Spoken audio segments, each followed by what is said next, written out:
Le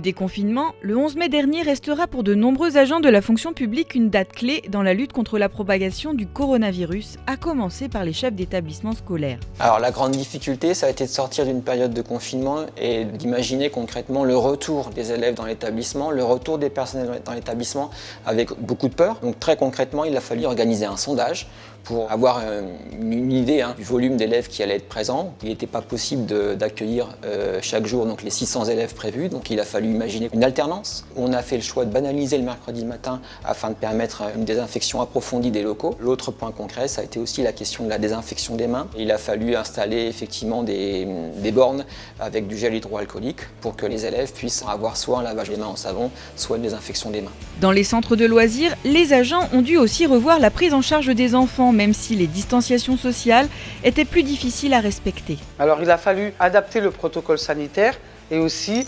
l'expliquer aux agents sur le terrain. Ce qu'on nous demandait en clair, par exemple pour les animateurs, garder un distanciel avec les enfants, l'expliquer aux enfants sur le terrain. Les enfants, quand ils nous voient par exemple avec un masque, et pourquoi pas eux? Ils se posent la question. On avait aussi la peur qu'il fallait gérer parce que, on le sait très bien, c'est quand même quelque chose que tout le monde peut attraper, mais c'est aussi quelque chose que tout le monde peut donner. Au sein de l'administration pénitentiaire, les agents ont dû faire face à des charges de travail conséquentes pour limiter les risques de contamination au sein du milieu carcéral. Alors en effet, il y a eu plus de personnes suivies dans le cadre de cette période de déconfinement puisque les prisons ont été entre guillemets vidées. Il y a beaucoup de libérations conditionnelles qui ont été octroyées ou de suspensions de peine pour permettre aux personnes de rentrer chez elles pendant cette période de confinement et de réintégrer progressivement les détentions suite à la période de déconfinement. Donc tout ça, ça a été une prise en charge supplémentaire pour le service pénitentiaire d'insertion et de probation, du moins du milieu ouvert, puisque c'était des personnes qui étaient suivies en milieu ouvert et plus en détention. À côté de ça, on nous a donné la possibilité de travailler chez nous. Donc on n'avait pas les outils nécessaires, on n'avait pas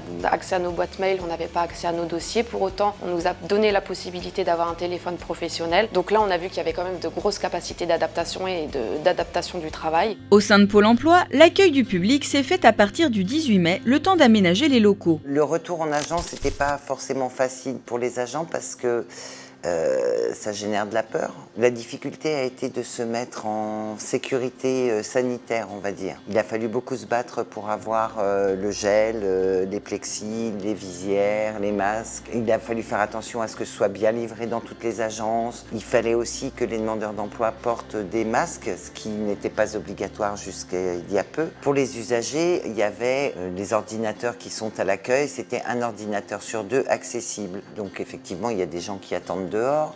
Ça a bien tourné parce que les collègues se sont donnés à fond et que les journées étaient très longues et très difficiles. Malgré des années sans augmentation ni reconnaissance, les agents sont restés engagés pour assurer la continuité de service. Clairement, les moyens n'ont pas été suffisants pour assurer le service public à la hauteur de ce qu'il aurait fallu.